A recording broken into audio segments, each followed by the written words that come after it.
그러니까 그 노인에서 신부전을 겪은 노인에게 그러니까 입원 환자인데 입원 환자들 중에서 입원 환자들 대상으로 글린 크라이테리아라는 그 영양 불량 상태를 평가하는 기준이 있습니다. 그것과 이제 EGFR 값을 통해서 예후를 예측해보는 시도를 한 내용이고요. 일본에서 진행이 됐습니다. 일단 인트로덕션입니다. 그래서 이런 신부전 환자에게 영양 불량이 많이 발견이 되는데 그 병원에 입원한 환자들 중에서 약 80% 정도가 영양 불량 상태에 빠진다고 합니다. 그리고 이제 더불어 고령화 사회로 고령화 시대에 진출하게 되면서 이런 영양 불량에 대한 게 점점 더 많아지고 있고 이런 영양 불량이 있을 경우에 다양한 컴플리케이션이 생기는데 이런 예후도 안 좋아지고 그 입원하는 기간도 길어지고 헬스케어 코스트가 전반적으로 높아지는 문제가 있습니다. 그래서 이런 상태를 미리 잘 판단하고 어세스하는 게 중요해지고 있는데요. 근데 실정은 이런 malnutrition에 대한 정확한 평가 내지는 진단에 대한 기준에 대한 컨센서스가 아직 없는 상태입니다. 그래서 팀 미팅 때도 잠깐 말씀드렸지만 2016년도에 Global Leadership Initiative on Malnutrition이라는 컨소시엄을 구성을 하여서 이분들이 이제 모여가지고 몇 년 동안 교류를 하면서 2019년도쯤에 이런 글린 크라이테리아라는 퍼블리케이션을 냈었는데요. 거기서 이제 그 다양한 대표적인 영양 관련 그 단체들이 모여서 디스커션을 해가지고 대충 이런 크라이테리아가 가장 합당하다라는 기준을 제안을 했습니다. 나중에 다시 설명을 드릴 테고요. 네, 그리고 이 스터디 같은 경우에는 히어로스라는 일본의 다른 연구자들이 그 2021년도에 비슷한 연구를 했습니다. 그래서 똑같이 고령 환자들 중에 이제 신부전으로 입원을 한 환자들을 대상으로 글린 크라이테리아를 적용하는 연구가 있었는데 거기서는 한 42.3%가 영양 불량 상태라는 평가를 내릴 수 있었고 그거를 토대로 이제 여기서는 거기에 추가로 EGFR 값을 같이 고려한 비교 연구가 된다고 볼 수 있습니다. 네, 그래서 리너 펑션 신기능도 함께 고려를 했다라는 게 이 연구의 차이점이고요. 일단 글린 크라이테리아에 대해 설명을 드리면 이런 식으로 크라이테리아 항목이 이렇게 나뉘고요. 피노티픽 크라이테리아와 에티올로지 크라이테리아 크게 두 가지로 나누어서 피노티픽 크라이테리아는 이제 수치적인 것, 최근에 겪은 체중 변화, BMI가 절대적인 BMI가 낮은지 그리고 머슬매스는 어떻게 감소가 되었는지라는 세 가지 항목이 있고 에티올로지 크라이테리아 같은 경우에는 좀 더 퀄리테이티브한 평가라고 볼 수 있죠. 여기서 이제 음식 섭취량이나 그런 입맛의 변화가 있었는지 그리고 인플레이션 관련된 질환을 진단받은 적이 있는지 같은 기준들이 있습니다. 이 밑의 기준은 절대적인 건 아니고 여기 컨소시엄에서 제안한 것은 이런 좀 더 추상적인 크라이테리아에 대한 추상적인 개념들만 제시를 하였고 요 상세한 컷오프나 기간, 수치 같은 것들은 조금 요 퍼블리케이션에서는 좀 루스하게 잡았다고 해야 되나요? 각각 연구자의 재량에 따라 조금 적절히 조절을 해야 되고 또 인구 집단 특성, 예를 들면 에이시안 같은 경우에는 BMI가 낮은 편에 속하기 때문에 이런 기준들이 조금 바뀔 수 있습니다. 그리고 전체 프로세스를 보면 맨 처음에는 이미 많이 사용되고 있는 malnutrition 스크리닝 툴을 사용해서 맨 처음에 스크리닝을 합니다. 그 다음에 이제 다이그노시스로 넘어가는데 그 과정에서 이제 맨 먼저 이 5가지 크라이테리아를 사용을 해서 피노티픽 크라이테리아와 에티올로지 크라이테리아 중에 한 개씩, 그러니까 이 3개 중에 하나, 에티올로지 크라이테리아 중에 하나만 충족을 하면 이제 영양 불량이라고 진단을 내릴 수 있다라고 제안을 하고, 그 다음에 이제 좀 더 상세한 내용을 고려해서 그 영양 불량의 severity, 심각도를 나누어서 평가하는 방법을 제안하고 있습니다.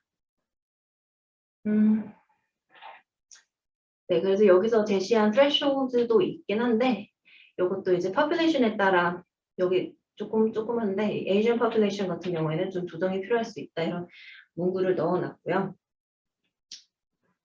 네, 그래서 이 본 논문으로 돌아오면 본 논문에서 이제 연구 대상 환자는 약 314명 정도 됐었고, 카수가이 무니시퍼 호스피털이란 곳에서 19년부터 20년도까지 약 1년간 환자들을 모집할 1년 동안 이제 heart failure로 입원한 환자들을 대상으로 조사를 하였습니다. exclusion criteria는 뭐 투석 환자나 그 심부전을 여러 차례 겪은 환자, acute myocardial infarction 같은 경우엔 제외를 하였고, 여기서 사용된 정의 같은 경우에는 뭐 심부전 같은 경우에는 원래 네, American College of Cardiology에서 내놓은 가이드라인을 따랐고, 뭐 빈혈도 이런 수치들을 적용하였고, EGFR 같은 경우에는 많이 사용되고 있는 CKD 공식 Epidemiological Collaboration Equation이고 가장 많이 사용되는 공식인데 이거를 사용해서 계산했다고 합니다. 그래서 여기 같은 경우에는 지금 아까 보여드린 글림에서 제안한 그 5가지 항목에 대해서 글림에서 예시로 줬던 컷오프나 기준에 대한 설명이고, Heroes et al. 같은 경우에는 그 인트로에서 말씀드렸던 이전에 되었던 일본의 선행 연구에서 적용하였던 항목이고, 지금 이 파란색으로 색칠된 게 이번 논문에서 적용한 기준들입니다. 그래서 보시면 조금 차이점이 있을 수 있는데요. 일단 initial screening 같은 경우에는 뭐 글림 자체는 이제 validated screening 툴이면 다 된다라고 말을 하여서 전 선행 연구는 must라는 이것도 굉장히 많이 사용되고 있는 영양 지표입니다. 이거를 사용했는데 이번 연구에는 SGA라는 지표를 사용했습니다. 이것도 많이 사용되고 있고요. 나중에 좀 더 상세하게 설명을 합니다. 왜 이거를 선택하게 되었는지 설명을 하고요. 웨일러스 같은 경우에는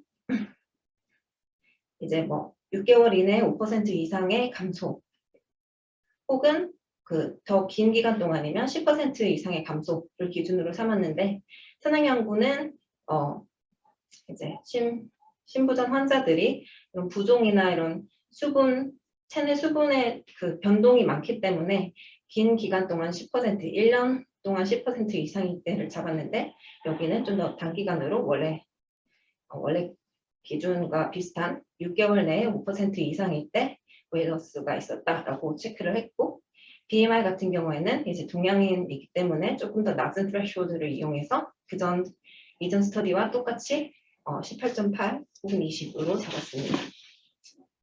그 다음에는 이제 이것도 이제 머슬매스는 펑션으로 기능을 체크할 수도 있고, 머슬매스 자체를 뭐 인바디 같은 거를 통해서 측정할 수 있는데, 이번 연구 같은 경우에는 그냥 arm circumference로 21cm 이하면 머슬매스 이걸 체크를 하였고, 혹은 그 low body appendicular skeletal muscle mass라고 해서 이 하체에 있는 근육량을 측정을 해서 그 값이 있을 때는 이걸 사용했다고 합니다. 근데 이제 heart failure 관련된 환자들이라서 뭐 심장에 그 뭐라고 하냐, 심장쇠 박동 장치 그런 것들이 있으면 이 검사를 진행하지 못하기 때문에 없는 경우도 많아서 좀 그냥 옵셔널하게 두었던 것 같습니다. 그 다음에 이제 etiology criteria 같은 경우는 환자 전체가 심부전 환자이고, 그런 heart failure는 mild to moderate inflammation과 관련성이 있다고 알려져 있기 때문에 모두 충족을 하였습니다. 그래서 이게 분석 결과이고요. 각종 그 클리니컬 데이터에 대해서 클리니컬 크라이테리아로 영양 여부를 나누고, 또 EGFR을 세 가지 그 섹션으로 나눠서 그 p-value를 유의하게 차이가 나는지 p-value를 보았습니다. 그래서 지금 노란색과 파란색으로 된 게 그 threshold인 5% 미만 값인 항목들이고요. 지금 파란색은 제가 조금 그냥 좀 유의성이 높은 것과 낮은 것을 구별하기 위해서 색깔을 좀 차이를 두었습니다. 그래서 보시면 뭐 특별히 뭐 여기서 엄청 강조했던 내용은 따로 없는데요. 일단 그 여기에 핵심 아웃컴인 90day mortality 같은 경우에는 글린 크라이테리아, EGFR 둘 다 유의하게 차이를 보였고 조금 또 여기 좀 thing to notice는 여기 EGFR과 글린 크라이테리아를 서로 비교해봤을 때 그 글린 크라이테리아별로 EGFR이 유의하게 차이 나진 않았습니다. 실제 수치를 봐도 꽤 비슷하기 때문에 나중에도 말하지만 이런 malnutrition 상태와 EGFR이 서로 인디펜던트하게 아웃컴에 영향을 미친다라는 그 증거를 여기서도 볼 수 있습니다. 그래서 전체적으로는 페이션트 전체의 39.4%가 처음 스크리닝 툴인 원래 툴인 SGA로 영양 불량 평가를 받았는데 이 글린 크라이테리아를 사용했을 때는 24.2%로 좀 더 적은 환자가 걸러지는 것을 알 수 있습니다. 네. 이런 카플란마이어 플롯으로도 표현을 하고요. 새로운 내용 없어서. 그 다음에 이제 유니베렛 컥스 리그레션 모델로 평가를 했는데 여기서도 이제 색깔을 칠한 항목들이 그 유니베렛 리그레션 모델에서 유의하게 나온 지표들입니다. 그래서 뭐 age, BMI, systolic blood pressure, blood urine nitrogen, sodium, EGFR, BNP 그리고 글린 크라이테리아로 평가한 malnutrition 이 몇 가지냐 8가지가 유의하게 나왔는데 지금 요 노란색으로 표기된 게 나중에 멀티베리엇 애널리시스에 사용된 지표고 나머지 회색들은 그 다른 지표들이랑 연관성이 굉장히 높게 나왔기 때문에 멀티베리엇 애널리시스에서 제외되었습니다. 그래서 뭐 BUN은 EGFR과 연관도가 높았고 이건 이제 앞에 이 테이블에서 확인을 할 수가 있습니다. 그리고 BMI는 글린 크라이테리아와 연관성이 높았고 플라즈마 BNP는 좀 추가적으로 제외를 하는데 이거 같은 경우에는 앞서 스크리닝 단계에서 SGA를 사용했을 때 그 B와 C가 클래스가 다른 건데 요거와 연관성이 높았기 때문에 이것 역시 제외를 시켰다고 합니다. 그 다음에 이제 멀티베리엇 애널리시스 결과가 이거인데요.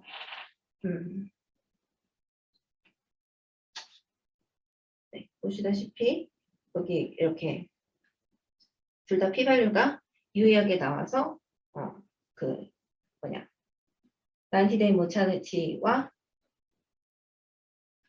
그 90day mortality predictor로 유의하게 prediction을 할 수 있었다라는 걸 알 수 있고 여기 요 위에 두 개는 그 글린과 EGFR을 제외시킨 나머지 그러니까 소디움 어디 갔냐 age, blood pressure, sodium 이 세 가지만 컨트롤했을 때 값이고 밑에는 이제 EGFR을 그 세 가지 크라이테리아로 아까 여기서 이전 테이블에서 나눴듯이 세 가지 항목으로 나눠서 봤을 때 요 이제 글린 크라이테리아를 같이 컨트롤하면서 봤을 때 또 유의성을 체크했는데 여기서도 이제 그 EGFR이 아주 낮은 군 같은 경우에 그 하자 레이쇼가 높게 올라가는 것을 확인할 수 있습니다.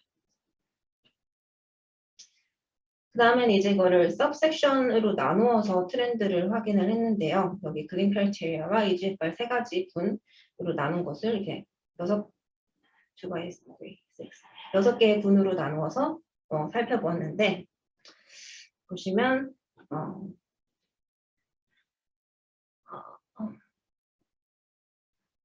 네, 일단 트렌드가 유의하게 나왔고 여기 그 mortality 90% mortality 같은 경우에도 이렇게 6개 서브그룹을 나눴을 때 malnutrition이 있을 때 그리고 EGFR이 낮을 때 가장 낮을 때 가장 높은 것을 확인할 수가 있습니다. 그 다음에는 이제 여기서도 이제 그 EGFR 군별로 nutrition 영양 불량인지 아닌지를 봤을 때 항상 영양 불량일 때 같은 EGFR 값이더라도 더 그 mortality가 높은 것을 확인할 수 있고 특히 매우 낮은 경우에 이 hazard ratio가 좀 많이 올라가서 p-value도 0.035 정도로 매우 높아지는 것을 확인할 수 있습니다. 그 다음에는 이제 reclassification 얼만큼 잘 하는지에 대한 지표, NRI랑 IDI 지표도 같이 살펴봤는데요. C인덱스랑 NRI, IDI 그 세 가지를 살펴보았습니다. 그랬을 때 지금 그 malnutrition 글린 크라이테리아랑 AGFR을 함께 프레딕션 모델에 넣었을 때 더 예측을 잘 하였고, 그러니까 이 기본 레퍼런스 모델은 원래 heart failure 환자들에서 mortality와 관련성이 높다고 알려진 age, gender, blood pressure, serum sodium level 이 네 가지를 베이스 모델로 잡고 거기다 이제 EGFR과 글린 크라이테리아를 각각 추가하거나 둘 다 같이 추가하여서 얼만큼 reclassification 성능이 좋아지는지 확인한 결과입니다. 그래서 둘 다 추가했을 때 성능이 유의하게 높아지는 걸 확인할 수 있고요. NRI와 IDI 같은 경우에는 둘 다 유의하게 높아졌는데 C인덱스 같은 경우에는 유의성은 없었지만 그래도 트렌드 자체는 보시면 좀 높아지는 방향으로 일치하는 것을 확인할 수 있습니다.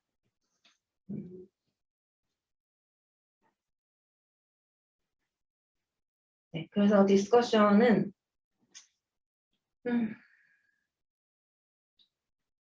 최근에 이런 heart failure 환자들에게 영양 상태가 예후에 많은 영향을 끼친다는 보고가 점점 많아지고 있는데 그런 스크리닝 툴에 대한 적절한 인터내셔널 컨센서스가 부재한 상태다라고 얘기를 하고 있고 두 가지 스터디가 얼마 전에 보고된 글린 크라이테리아를 적용해봤을 때 그런 심질환이 있는 환자들에게 어떤 예후 예측 성능이 있다는 예후 예측에 도움이 된다는 것을 발표한 바가 있다고 합니다. 이거 아까 다 말씀드린 내용이고 아까 인트로에서 말씀드렸던 SGA를 활용한 이유는 이 연구팀이 이전 논문에 SGA를 활용해서 one year mortality를 heart failure 환자들에게 환자들의 one year mortality를 SGA를 통해서 예후를 예측해보는 연구를 진행을 하였다고 해요. 거기서 이제 굉장히 좋은 결과를 얻었기 때문에 SGA가 좋은 프레딕트다라고 판단을 해서 이거를 스크리닝 툴로 사용을 하였다고 하고요. 그 다음에 이제 다른 스터디에서 글린과 SGA를 같이 비교 연구한 연구가 또 따로 있었는데 거기서 이제 영양 불량의 프리밸런스가 이게 아마 SGA로 평가했을 땐 45.2%, 글린 크라이테리아로 했을 땐 19.8%로 차이가 굉장히 많이 나는 것을 확인했습니다. 그래서 여기서 보고한 바로는 이제 글린 크라이테리아가 스페시피시티는 높은데 센시티비티가 너무 낮은 것 아니냐라는 우려의 목소리를 냈었는데 본 연구에서도 39.4%, SGA는 39.4%고 글린 크라이테리아는 좀 더 낮은 24.2%로 차이가 이만큼 심하진 않지만 그래도 좀 더 낮은 프리밸런스를 보이는 것을 확인할 수 있었고 그래서 SGA를 오히려 더 스크리닝 툴로 좀 더 많은 환자들을 먼저 스크리닝할 수 있는 게 디텍션에 더 좋은 수단이 될 수 있다라고 얘기를 하고 있습니다. 그 다음에는 네, 이런 또 여기서도 이건 제 연구와 좀 연관돼서 좀 흥미롭게 읽었는데 CBD 쪽에서도 어떤 영양 인터벤션 개인 맞춤형 영양 인터벤션이 영양 불량 환자 CBD를 가진 영양 불량 환자들한테 이렇게 딱히 좋다는 RCT 연구 결과가 없다고 합니다. 그래서 한 RCT는 nutrition intervention으로 체중이 증가하였고 quality of life가 증가했다는 결과 하나 이거 정도 있다고 하는데 어쨌든 어떤 precise한 방법론이나 스트래티지는 굉장히 없는 상태이고 그래서 이런 영양 불량의 early detection이 중요하다고 얘기를 하고 있습니다. 그래서 일단 제가 생각하기에도 이런 기준이나 다이그노시스 크라이테리아에 대한 기준이 좀 명확히 자리가 잡혀야 그 다음에 이발리에이션이 생기고 그 다음에 적절한 인터벤션의 효과를 연구가 가능하게 되니까 이게 선행이 돼야 되는 게 굉장히 중요하다고 생각합니다. 그래서 이것도 다 비슷한 내용인데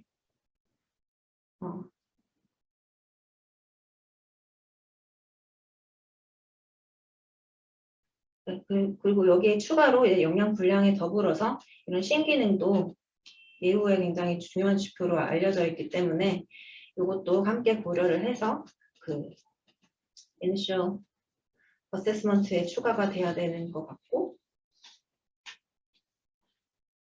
네, 이 두 가지를 이번 연구에서 활용하여서 이유와 관련성이 있다는 것을 보여줬습니다. 그리고 뭐 이건 뭐 고령화가 점점 더 증가할 예정인데 이런 스터디가 더 중요하다. 그리고 리미테이션은 샘플 사이즈가 좀 작았고 하나의 허스피털에서 진행이 되었고 다른 뉴트리셔널 툴에 대한 연구는 진행되지 않았고 그 허스피털 어드미션의 그런 단편적인 데이터이기 때문에 그 이번 기간 동안의 어떤 체인지에 대한 고려는 없었다. 그리고 R circumference measurement가 조금 바이어스가 있을 수 있다라는 내용을 정리해서 논문을 마치고 있습니다.